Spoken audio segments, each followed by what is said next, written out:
Bismillahirrahmanirrahim. Sebagaimana instruksi pada minggu yang lalu, tentunya kalian sudah punya catatan. Maka pada minggu ini, mari kita coba untuk melihat artinya, kemudian kita bahas bersama isinya. Yang pertama adalah Quran Surat An-Nahl, yaitu surat yang ke-16 dalam Al-Quran, ayatnya 125.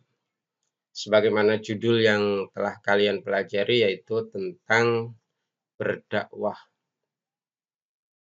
Bunyi ayatnya kita baca bersama. Bismillahirrahmanirrahim. Ud'u ila sabili rabbika bil hikmati wal mau'izatil hasanati wajadilhum billati hiya ahsan. Inna rabbaka huwa a'lamu biman dhalla an sabilih wa huwa a'lamu bil muhtadin. Oke, ini perlu kalian ulang-ulang agar agak hafal, syukur sampai hafal. Kita artikan bersama. Ud'u. Kalimat yang pertama, kata yang pertama adalah ud'u. Ini fi'il amar. Fi'il amar itu kata perintah. Fi'il amar kata perintah. Dari kata madzi da'a yad'u. Ud'u. Ud'u. Serulah bahasa Indonesianya. Yang diperintahkan siapa? Kita lihat di tafsirnya di bawah. Ayya Muhammad. Berarti yang diperintah menyeru adalah Nabi Muhammad. Ud'u, serulah. Dakwahlah. Nah, bahasa kitanya itu ya dakwahlah. Dakwahlah.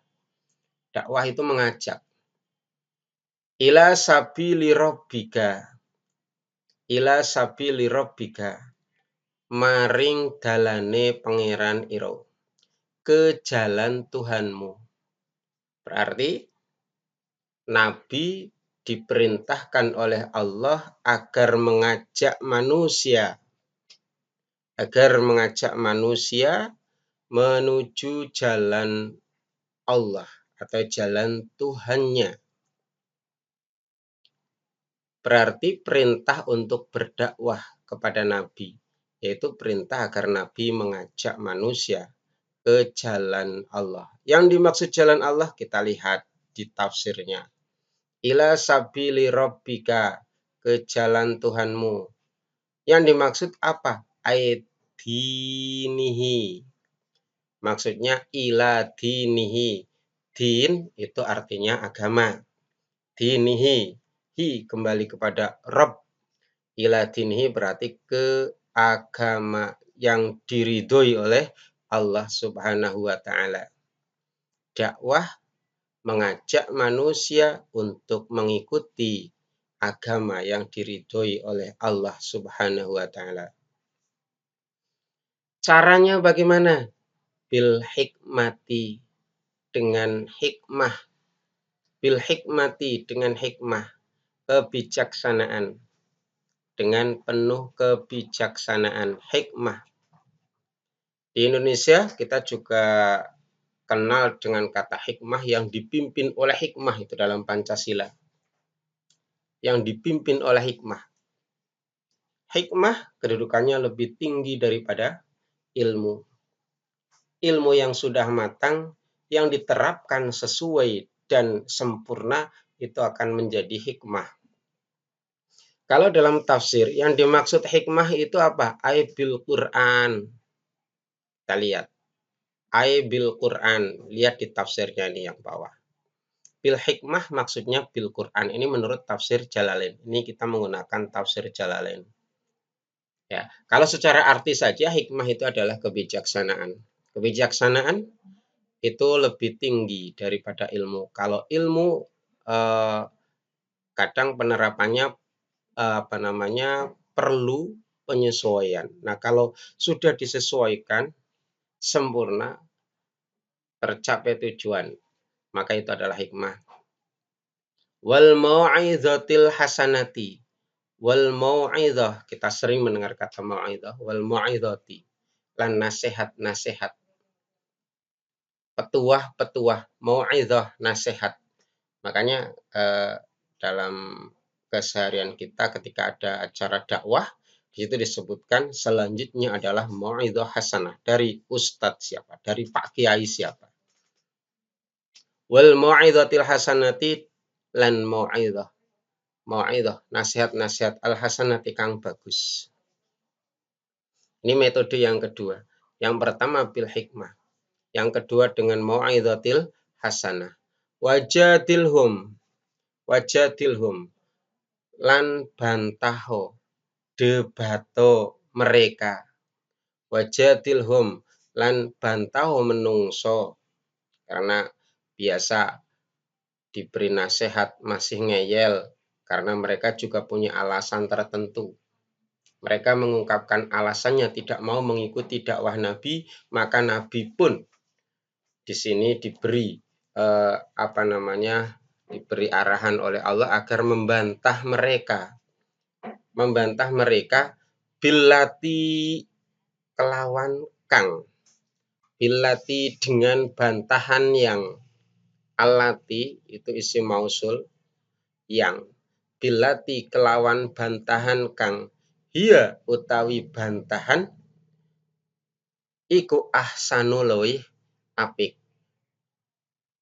Hiya kang utawi bantahan iku ahsanu luwih apik.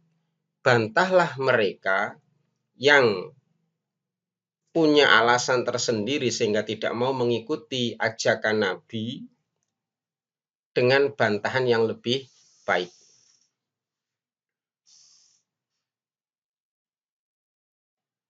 Seperti misalnya kalau kita lihat pada tafsir kaddu'ai ilallahi bi ayatihi wa du'a ila hujajihi.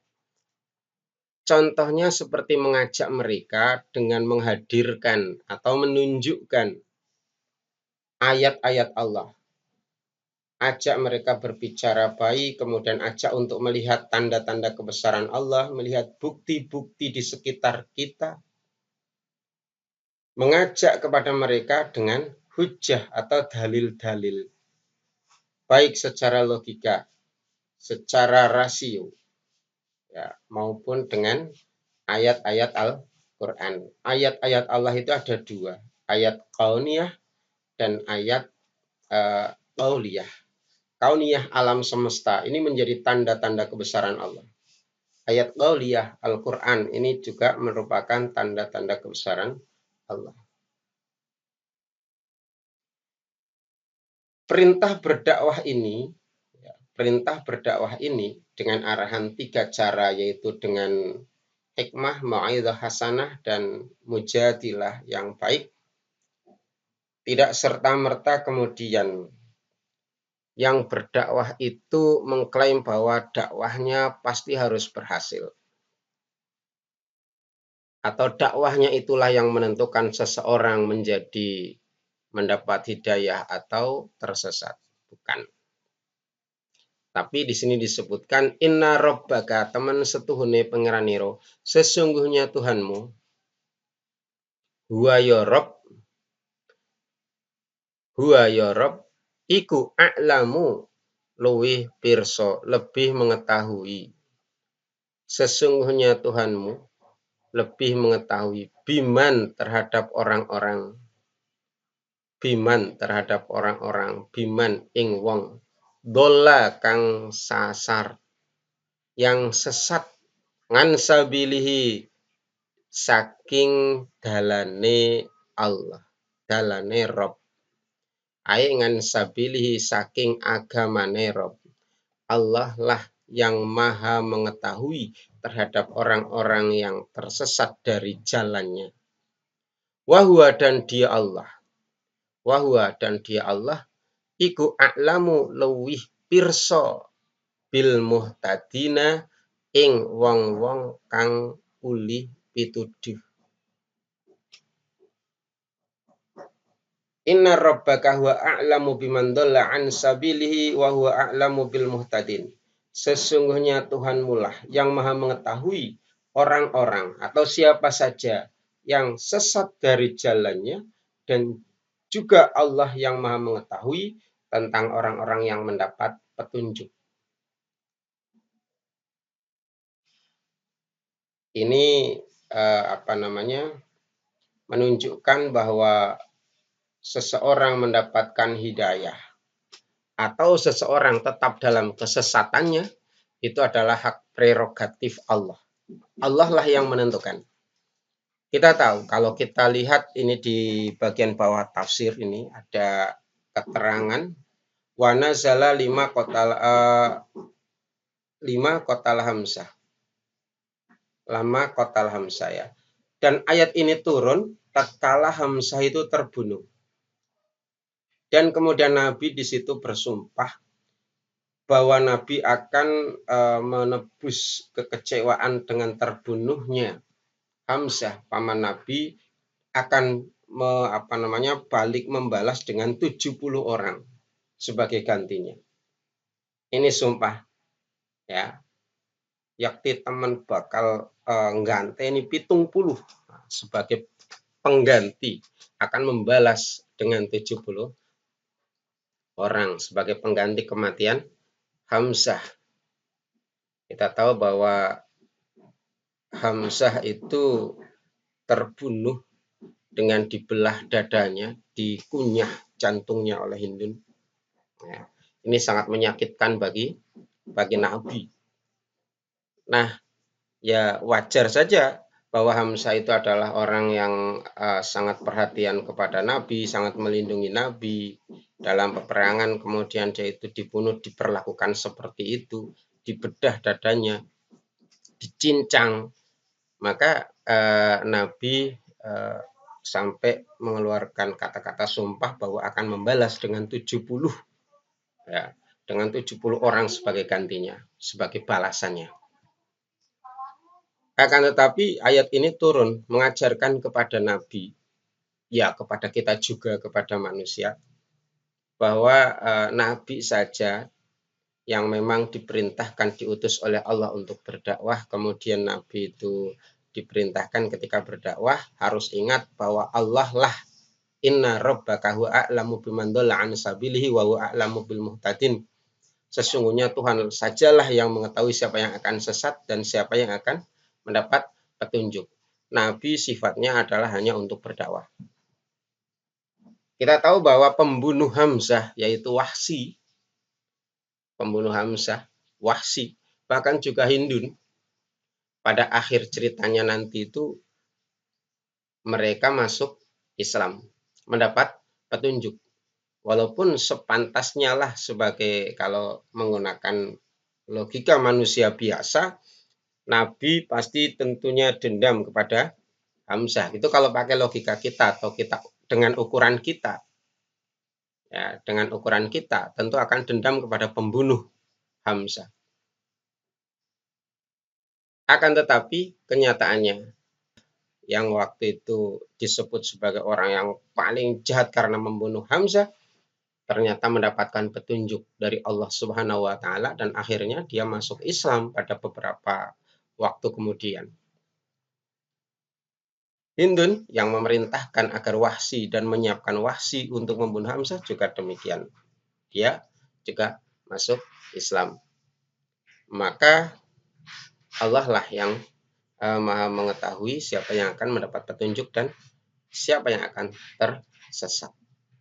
Dan ini penerapannya pada kehidupan sekarang ini, ketika kita berdakwah, ya tidaklah menjadi hak pendakwah, bukanlah hak kita sebagai pendakwah untuk memvonis orang lain sebagai kafir, sebagai ahli bid'ah, sebagai orang-orang yang apalagi sampai ekstrim menyatakan yang tidak sesuai, tidak sama dengan kita, kemudian disebut sebagai kafir, ahli bid'ah, kemudian pantas dialirkan darahnya. Nauzubillah min dzalik, bukan itu. Tujuan dakwah adalah merangkul, bukan memukul. Oke, mungkin ini sebagian dari pembelajaran kita hari ini. Nanti selanjutnya kita nyusul ya, karena ini baru satu ayat saja, yaitu Quran Surat An-Nahl ayat 125. Padahal target kita adalah 1 KD. Oke, terima kasih. Kita akan lanjut pada segmen berikutnya.